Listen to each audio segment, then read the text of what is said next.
तो मैं बहुत डिप्रेशन में चला गया था। फिर मैं घर पे बार-बार फ़ोन करके बोलता था कि मैं वापस आ रहा हूँ, मुझसे ये तैयारी नहीं हो पाएगी। मैंने पढ़ाई छोड़ दी और उसके यहाँ पे मोबाइल फ़ोन पे रोज़ मूवीज़ देखने लगा और मैंने 1 साल में लगभग 500 मूवीज़ देखी होंगी। बहुत लोग क्वेश्चन कर रहे थे कि ये तो क्या ही करेगा, इससे तो कुछ होगा नहीं, ये फर्जी डिग्री वाला है, यार ये तो फ्रॉड है। जब मैं यूपीएससी की तैयारी कर रहा था तो मुझे लगा कि मैं साथ-साथ बीपीएससी भी दे लेता हूँ। मैंने ज़्यादातर इन 5 चीज़ों पे फ़ोकस किया और उसके साथ तैयारी की। आप जितने अच्छे डायग्राम्स, जितने पॉइंटर्स में लिखेंगे, जितने प्रैक्टिस करके जाएँगे उतना अच्छा होगा। तो कॉपी चेक करने वालों को भी बहुत ज़्यादा फ़ायदा होता है क्योंकि उनको दूर से दिख जाता है, वरना वो दिन भर कॉपी चेक करके बहुत ज़्यादा बोर हो जाते हैं। अगर आप सोचेंगे कि 55-60% क्वेश्चन में जाकर आप स्कोर कर जाए अच्छा तो ये पॉसिबल मुझे नहीं लगता।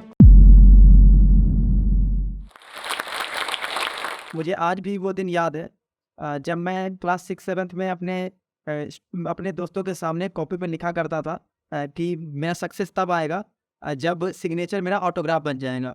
और सौभाग्य की बात ये है कि मैंने पहले अटेम्प्ट में ये सक्सेस पा लिया है और मैंने बीपीएससी में रैंक 1 हासिल किया। नमस्कार, मेरा नाम सुधीर है और मैं अपने जर्नी के बारे में आप लोगों के साथ शेयर करूँगा। मैं वैशाली बिहार का रहने वाला हूँ। ज़्यादातर मुख्यतः ये गाँव का ही जगह है। मैंने अपनी स्कूलिंग क्लास 10th है वो सेंट जॉन्स अकेडमी सीबीएसई से किया। उसके बाद मैंने अपना ग्रेजुएशन आईआईटी कानपुर से सिविल इंजीनियरिंग में किया है। उसके बाद मैंने 2 साल कोचिंग क्लासेस पढ़ाई है गाँव में ही। और फिर मैं यूपीएससी की तैयारी करने के लिए आया और यूपीएससी की तैयारी करने के दौरान ही मेरा ऐसा मन हुआ कि मैं बीपीएससी का भी एग्ज़ाम दे लेता हूँ। और मैंने थोड़े से और स्ट्रैटेजी को ऐड ऑन करके मैंने यू बीपीएससी भी पहले अटेम्प्ट में ही निकाल लिया। तो आज मैं आप लोगों के सामने ये जर्नी को शेयर करूँगा कि कैसे कहाँ-कहाँ मेरे पास अप्स आए और कहाँ-कहाँ मैं डाउनफॉल में भी गया हूँ। तो शेयर शुरू करते हैं। पहले मैं गवर्नमेंट स्कूल में पढ़ा। फिर क्लास 2 में एकाएक मेरा एडमिशन वहाँ के सबसे बड़े स्कूल जो वहाँ का था गाँव में सीबीएसई में मेरा एडमिशन करवा दिया गया। और मैं पहले ही साल लगातार 3 वहाँ पे मंथली टेस्ट होते थे, उसमें मैं फ़ेल हो गया। बट मेरे अंदर का एक कॉन्फिडेंस बोलिए या थोड़ा ईगो भी बोल सकते हैं, वो उसने मुझे हिट किया कि यार मैं तो अपने गवर्नमेंट स्कूल का सबसे अच्छा स्टूडेंट था। यहाँ पर आकर मैं लगातार फ़ेल हो रहा हूँ 3 मंथली टेस्ट में। तो फिर मैंने पढ़ाई शुरू की और एंड ऑफ द एग्ज़ामिनेशन जो फाइनल सेमेस्टर हुआ, जो फाइनल एग्ज़ाम्स हुए उसमें मेरा रैंक 6 आया अपने क्लास में। उसके बाद से मैं लगातार से 7-8 साल जबकि क्लास 10th किया, मैं अपने एक स्कूल में टॉप ही करता आया हूँ। उसके बाद मैंने आईआईटी की तैयारी की और पहले प्रयास में मेरा आईआईटी हो गया। चूँकि मैं मैथ्स में और फिज़िक्स में अच्छा था तो मुझे लगा कि आईआईटी एक बेटर ऑप्शन हो सकता है। इसके बाद मैं कोटा गया और कोटा में मैंने देखा कि जो 10th की सिलेबस थी और जो 11th-12th की सिलेबस है वो बहुत डिफ़िकल्ट थी। दोनों में डिफ़रेंस बहुत ज़्यादा था। तो वहाँ पे जब मैंने क्लास करना शुरू किया तो 2-3 महीने कुछ समझ में नहीं आ रहा था कि करना क्या है। तो मैं बहुत डिप्रेशन में चला गया था। फिर मैं घर पे बार-बार फ़ोन करके बोलता था कि मैं वापस आ रहा हूँ, मुझसे ये तैयारी नहीं हो पाएगी। ज़्यादातर लोगों को ऐसा पता है कि जो भी क्लास 10th की सिलेबस होती है और 11th-12th की होती है, बहुत ज़्यादा डिफ़रेंस होता है और जब तैयारी करते हैं तो वो डिफ़रेंस और बढ़ जाता है।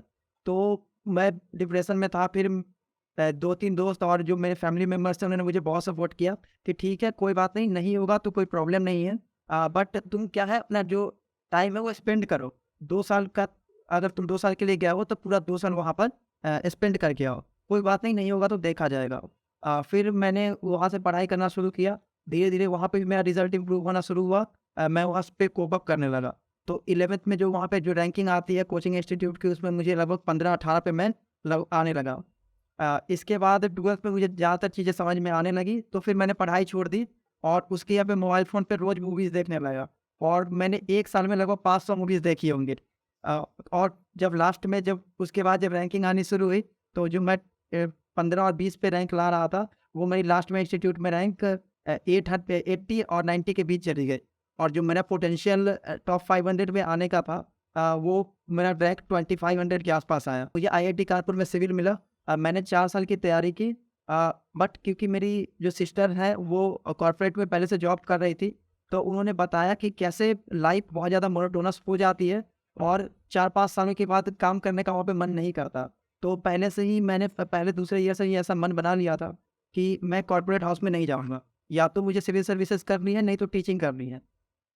उसके बाद 4 साल हो गए। मैंने अपने गाँव में ही क्योंकि वहाँ की एजुकेशन सिस्टम ज़्यादातर ख़राब है होती है गाँव की। और मैंने देखा था कि जब मैं भी था तो मेरे पास भी जो मेंटरिंग की सुविधा थी वो बहुत कम थी। मुझे पता ही नहीं था कि 10th के बाद 12th के बाद हम क्या-क्या कर सकते हैं। तो इसके लिए मैंने गाँव में कोचिंग क्लासेस स्टार्ट की 1-2 टीचर्स को रखकर, और मैं भी वहाँ पे पढ़ाता था। ज़्यादातर क्योंकि मैं कॉलेज से पास आउट होकर आया हूँ, तो मैं ज़्यादातर मॉडर्न ड्रेसेस पहनता हूँ, जैसे कट्स वाले जीन्स वगैरह, स्पोर्टिंग बाइक मुझे चलाना बहुत पसंद है। तो जब मैं गाँव में रह रहा था, बच्चों को पढ़ा रहा था, तो बहुत लोग क्वेश्चन कर रहे थे कि वहाँ पे हम लोग की तरफ एक वर्ड यूज़ होता है जिसे लफुआ बोलते हैं। कि ये तो क्या ही करेगा, इससे तो कुछ होगा नहीं, ये फर्जी डिग्री वाला है, इसने कुछ किया नहीं है। बाइक देखो, ऐसा बाइक कहीं टीचर चलाता है क्या? ऐसे ड्रेसेस कहीं टीचर पहनता है क्या? और इस कारण से बहुत लोग मुझे क्रिटिसाइज़ करने लगे। जब भी मैं क्लास लेने आता था, मुझे लगा कि सोसाइटी वाले भी बोलते थे कि यार इसका तो जॉब लगा ही नहीं होगा, इसलिए ये यहाँ आ गया है। घर वाले भी बोलते थे यार जॉब कर लेते, सेटल हो जाते। क्या यहाँ पे पढ़ाने में क्या क्या ही रखा है कि तू बच्चों को पढ़ाने के लिए आ गया है, पैसे तो तुम कमा नहीं रहे हो। क्योंकि मुझे कोई भी सेविंग नहीं हो रही थी और मैं घर से ही पैसे ले रहा था। तो उन्होंने बोला, फिर वहाँ पे बहुत सारे लोग थे, वो बोलना शुरू कर दिए कि यार ये तो फ्रॉड है, इसने आईआईटी किया ही नहीं होगा। तभी तो ये गाँव में आ गया है, क्योंकि गाँव आईआईटी करके कोई गाँव में आता नहीं है। तो इन सब चैलेंजेस को फिर भी मैंने सुना, और फिर भी जो मेरा मोटिव था कि मुझे यहाँ पे पढ़ाना है, मैंने इन चैलेंजेस को सुनकर भी मैंने इग्नोर किया और मैं पढ़ाता रहा। उसको पढ़ाते-पढ़ाते फिर मैंने लगभग उसको जब 1.5 साल पढ़ाया, तो फिर कोरोना आ गया, कोविड आ गया। कोविड आने में ज़्यादातर कोचिंग क्लासेस बंद हो गई थी।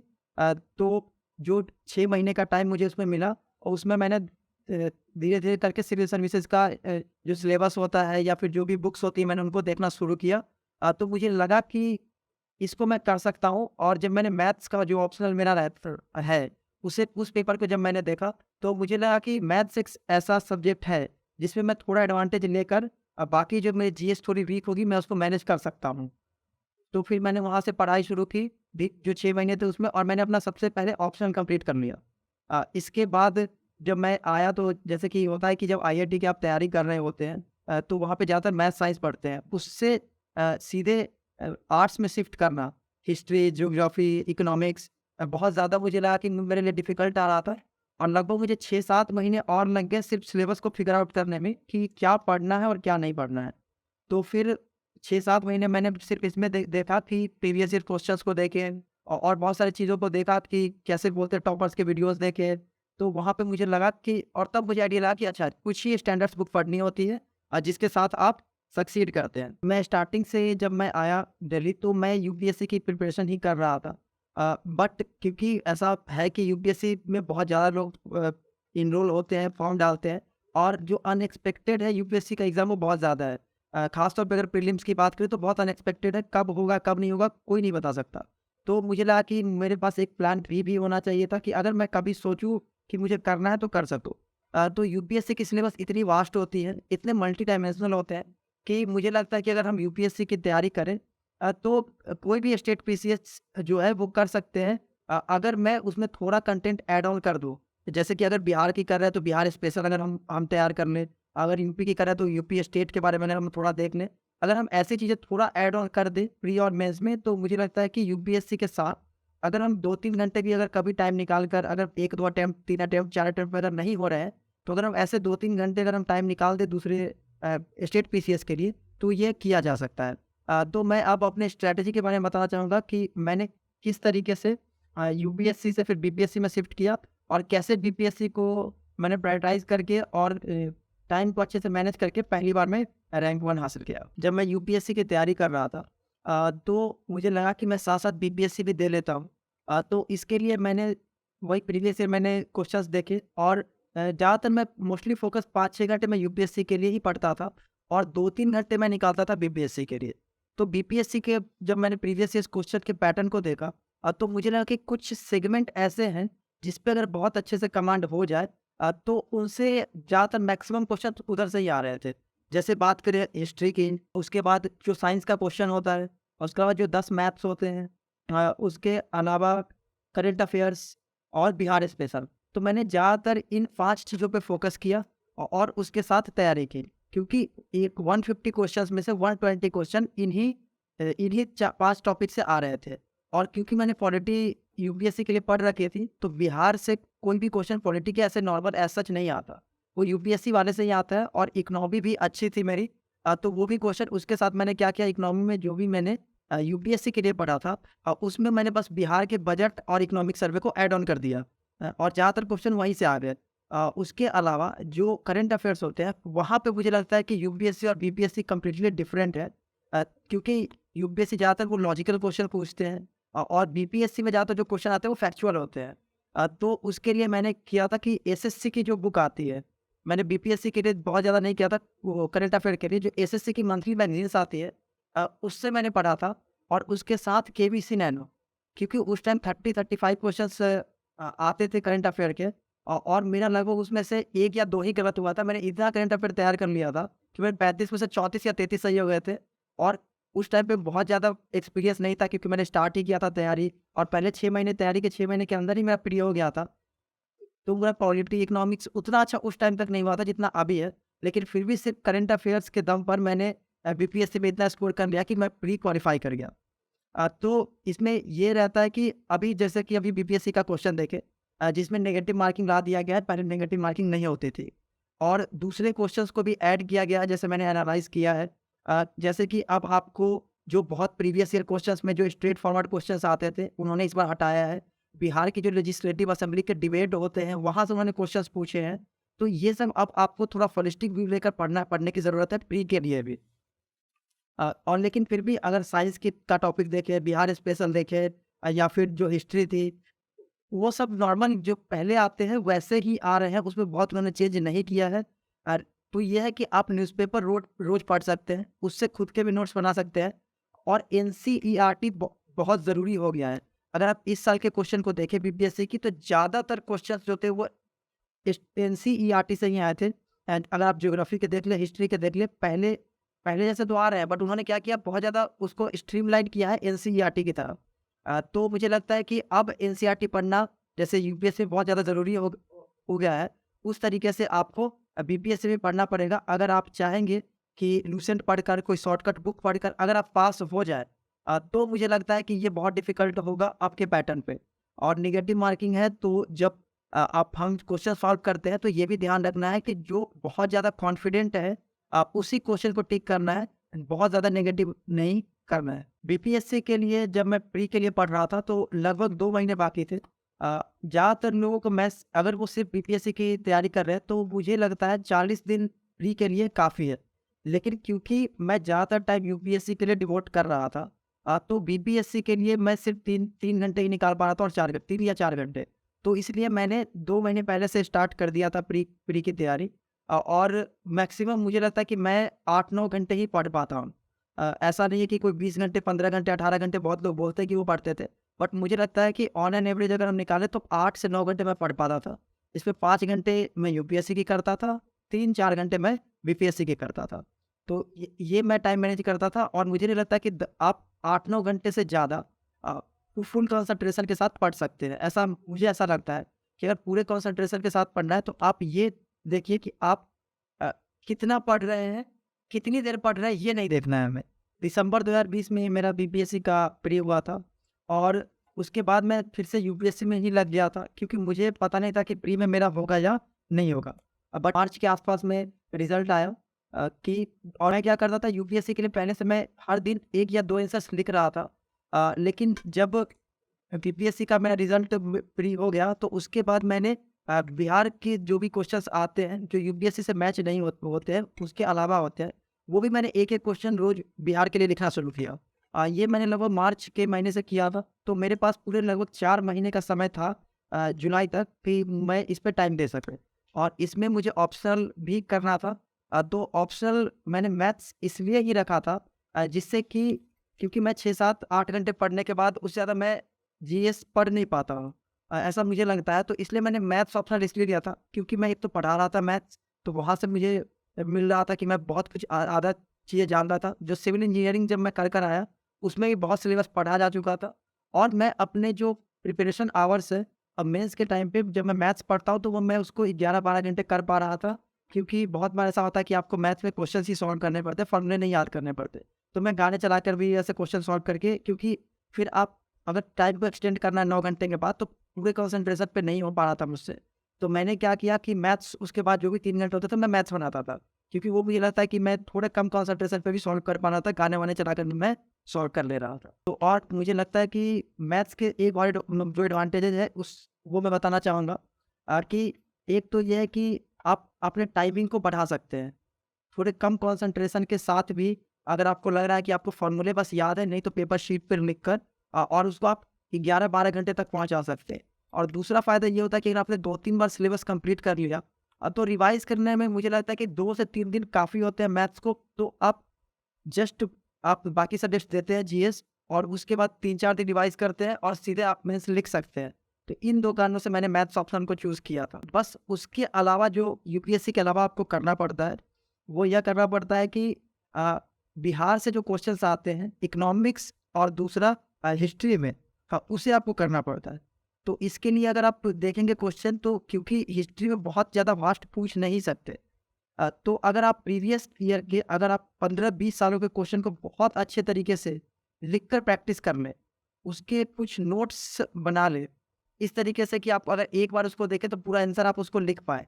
कुछ फ्लो चार्ट डायग्राम अपने आंसर राइटिंग में डाल सकें, क्योंकि आप हिस्ट्री के क्वेश्चन में देखेंगे बहुत सारे जो क्वेश्चन हैं वो वही आ रहे हैं जो पहले आ चुके थे। तो आप जितने अच्छे डायग्राम्स, जितने पॉइंटर्स में लिखेंगे, जितने प्रैक्टिस करके जाएँगे उतना अच्छा होगा। एक बात और होती है कि बहुत लोग बोलते हैं कि बीपीएससी में 4 पेज, 5 पेज लिखना पड़ता है तभी मार्क्स मिलते हैं। मैंने ज़्यादातर आंसर्स 3 पेज में लिखे थे और लेकिन ये था कि मैंने पॉइंट्स बहुत डाले थे और बुलेट पॉइंट्स यूज़ किए थे जैसे कि यूपीएससी में ज़्यादातर लोग करते हैं कि एक स्टेटमेंट लिख दिया, बहुत ज़्यादा उसको डिस्कस करने की ज़रूरत नहीं है क्योंकि जो भी कॉपी चेक कर रहे हैं, उन्हें जब सब चीज़ें पता है, आप उनको कहानी सुनाने के लिए नहीं बैठे हैं कि अब तो मैं और जानता हूँ इसके बारे में। तो मुझे लगता है कि जो बुलेट पॉइंट्स हैं उसका यूज़ आप जितना ज़्यादा करेंगे बीपीएससी में भी उतना ज़्यादा फ़ायदा होता है। और आप जितना मल्टी डायमेंशनल कवर कर सकते हैं एक आंसर में। अगर अगर हिस्ट्री का क्वेश्चन आ रहा है, अगर आप उसे पॉलिटी से, आप उसे इकोनॉमिक्स से रिलेट कर पाएँ तो एक मल्टी डायमेंशनल सोसाइटी से रिलेट कर पाएँ तो एक मल्टी डायमेंशनल आंसर आता है। ज़्यादातर जो हम यूपीएससी की तैयारी करते टाइम हम मेंस की तैयारी करते टाइम सोचते हैं हर क्वेश्चन को कि क्या-क्या एंगल हो सकते हैं। ख़ास तौर पे अगर हम बात करें एस्से के लिए हम सोचते हैं कि एक क्वेश्चन को हमें 10-12 एंगल से सोचना पड़ता है। हिस्टोरिकल अगर कोई बैकग्राउंड हो, इकोनॉमिक्स में इकोनॉमी में कुछ यूज़ हो, पॉलिटी में, सोसाइटी में, अगर आईआर में कोई चल रहा है, तो हम सारे चीज़ों को डिफरेंट एंगल से उसको सोचते हैं और अगर तब आप आंसर में डालेंगे तो आप 8-10 पॉइंट्स बना सकते हैं। बुलेट्स रहेंगे, डायग्राम्स रहेगा उसमें, तो कॉपी चेक करने वालों को भी बहुत ज़्यादा फ़ायदा होता है क्योंकि उनको दूर से दिख जाता है, वरना वो दिन भर कॉपी चेक करके बहुत ज़्यादा बोर हो जाते हैं कि एक ही जैसा आंसर आ रहा है, कहानी आ रही है, तो वो बोर हो जाते हैं। तो अगर आप कुछ नया उनको देंगे, तो उनको क्यूरियोसिटी बहुत ज़्यादा बढ़ती है कॉपी चेक करने की। तो अगर मुझे लगता है कि आप डाटा पॉइंट से शुरू करते हैं तो दूसरे कैंडिडेट्स जो डेफिनिशन से स्टार्ट करते हैं, उनसे थोड़ा डिफरेंस आप क्रिएट कर सकते हैं। और दूसरा कंक्लूज़न, क्योंकि ये 2 ऐसे पोर्शन होते हैं कि स्टार्टिंग और एंडिंग अच्छा होना चाहिए, ऐसा बोला जाता है। अगर उससे भी कोई डाटा पॉइंट से हम अगर करें, किसी रिपोर्ट से कंक्लूड करें, सस्टेनेबल डेवलपमेंट गोल जैसे हो गया, उससे अगर हम करें, तो इसमें जो कॉपी चेक होता है लास्ट इंप्रेशन जो होता है उसका बहुत अच्छा बनता है।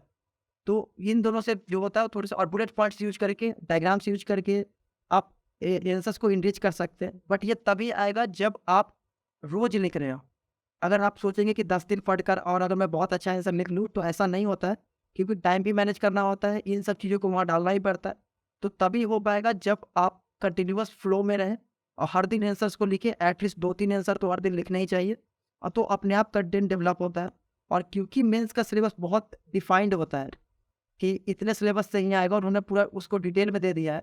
तो अगर आपने हर टॉपिक के 4-4, 5-5 आंसर्स लिख लिए हैं तो आपको बहुत ज़्यादा प्रॉब्लम नहीं आएगी वहाँ पर आंसर्स लिखने में, बस आप करंट अफेयर को अगर ऐड ऑन करते जाएँ तो। एक क्वेश्चन में 2 क्वेश्चन आते हैं, तो उन्होंने क्या किया, दोनों अलग-अलग टॉपिक के देना शुरू किया।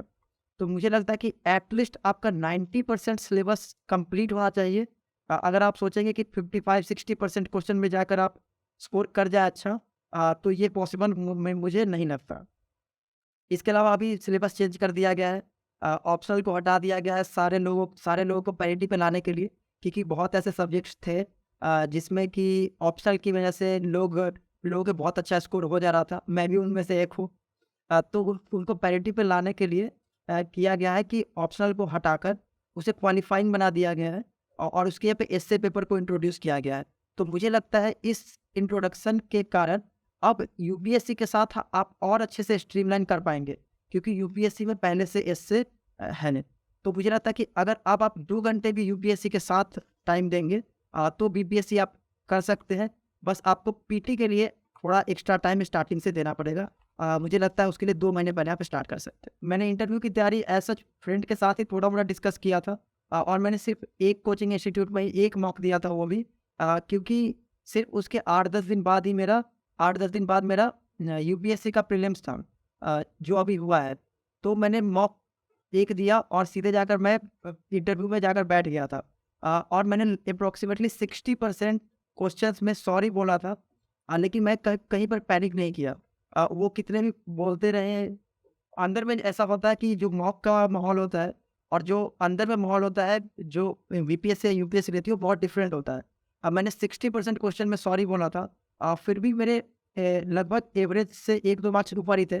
बीपीएससी में 75 को एवरेज माना जाता है, मेरे 77 आ गए थे। तो मुझे लगता है कि वहाँ पे वो नॉलेज का टेस्ट नहीं है, जैसा बहुत लोगों ने पहले बोला भी था। आपकी वो पर्सनैलिटी जज करते हैं कि अगर आप सॉरी भी बोल रहे हैं तो वो रियल में सॉरी लग रहा है कि नहीं लग रहा है, आप उस सॉरी को कैसे बोल रहे हैं। वो आपको कभी कभार ऐसे 1-2 मेंबर होंगे जो आपको पैनिक करने के लिए क्वेश्चन पे क्वेश्चन काउंटर क्वेश्चन करते जाएंगे। तो बस वो ये चेक करते हैं कि अगर आप ऑफिसर बने, अगर आपको ऐसी सिचुएशन आए तो आप पैनिक ना करें। आपको नहीं आता है फिर भी आप उस पर डटे रहे, आप अपने कॉन्फिडेंस को नीचे ना जाने दें। इंटरव्यू जब मैं देकर आया तो मुझे लग रहा था कि कहीं पे अटक जाओ तो ज़्यादा बेटर है, कहीं तो किसी भी रैंकिंग में आ जाओ, क्योंकि सक्सेस जो होता है, अगर आप कुछ भी बनते हैं तो एक इनिशियल स्टेज जो स्टार्टिंग होता है वो आपको मिल जाता है। तो बस मैं यही एक्सपेक्ट कर रहा था कि लिस्ट में कहीं पर भी आ जाओ, बट एकाएक रिजल्ट आता है। 3 अगस्त का शायद वो दिन था और रिजल्ट आया और मैं टॉप किया। तो सबसे पहले मीडिया ने मुझे कॉल किया और मुझे भरोसा नहीं हो रहा था। जैसे ही मैंने देखा, खुशी का ठिकाना नहीं रहा कि पहले अटेम्प्ट में मैं फर्स्ट कर गया था। और जब मैं 2 महीने बाद घर गया, तो 2 महीने बाद घर गया तो जो लोग मुझे बोलते थे कि ये क्या ही करेगा, ये तो लफार है, कुछ नहीं करेगा, बस घूमता है, स्पोर्ट्स बाइक चलाता है, वो वही लोग उन्होंने बोलना शुरू किया कि भाई मुझे तो पता ही था ये तो कर ही लेगा, ये आईआईटी में पहले था ही, तो इसके पास पोटेंशियल तो थी ही। तो बस एक रिजल्ट और उन्होंने उनका पूरा पर्सपेक्टिव चेंज कर रख दिया। आखिरी में मैं 4 लाइन बोलना चाहूँगा, जिसने मुझे मोटिवेट किया तो शायद वो आपको भी मोटिवेट करे। वो मंजिलें भी सर झुका देंगी जब दमदार तेरी तैयारी होगी, मुट्ठी में होगा तेरा मुकद्दर जब किताबों संग तेरी यारी होगी। धन्यवाद। हेलो एस्पिरेंट्स, हम में से बहुतों का सपना है आईएएस ऑफिसर बनने का, लेकिन ये जर्नी बहुत महंगी है और इसीलिए बहुत एस्पिरेंट्स ने हमें रिक्वेस्ट किया कि क्या जोश एस्पिरेंट्स को हेल्प कर सकता है फाइनेंशियली उनकी इस जर्नी में। तो इसीलिए जोश टॉक्स ने कांटेक्ट किया इंग्लिश मीडियम के लिए एमके यादव सर को और हिंदी मीडियम के लिए निर्माण आईएएस के केडी सर को। आपने शायद नाम तो सुना ही होगा। एमके यादव सर और केडी सर दोनों ही यूपीएससी के बहुत ही फेमस टीचर्स हैं जो दिल्ली में ऑफलाइन और ऑनलाइन दोनों पढ़ाते हैं। एमके यादव सर की एक बहुत ही फेमस स्टूडेंट है रितिका जिंदल मैम, जिन्होंने 2018 में AIR 88 हासिल किया। उन्होंने जोश टॉक्स भी दी हैं। उनके और बहुत से स्टूडेंट्स ने भी जोश टॉक्स दी हैं जो कुछ ही टाइम में रिलीज होने वाली है।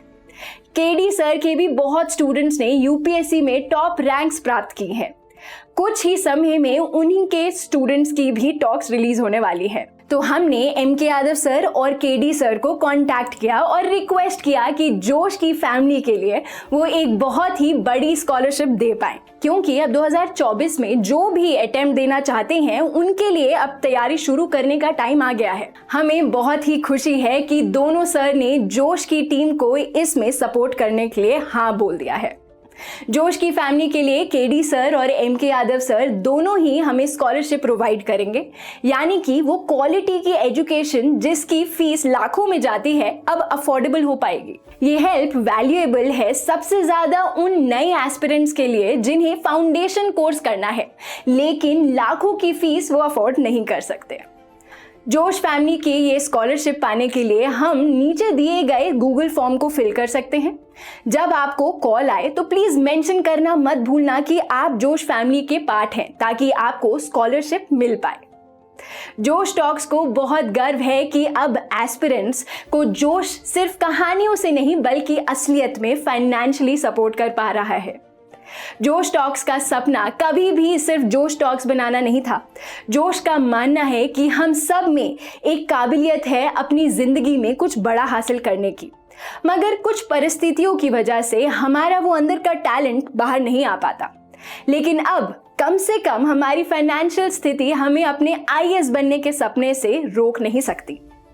जोश टॉक्स एक बड़े भाई या बहन की तरह हर वक्त हम सबको जिंदगी में आगे लेके जाने के लिए प्रयास में लगा रहता है। आप जाके बस अपना 100% दीजिए, एक भी दिन जाया मत होने दीजिए, बाकी जोश संभाल लेगा।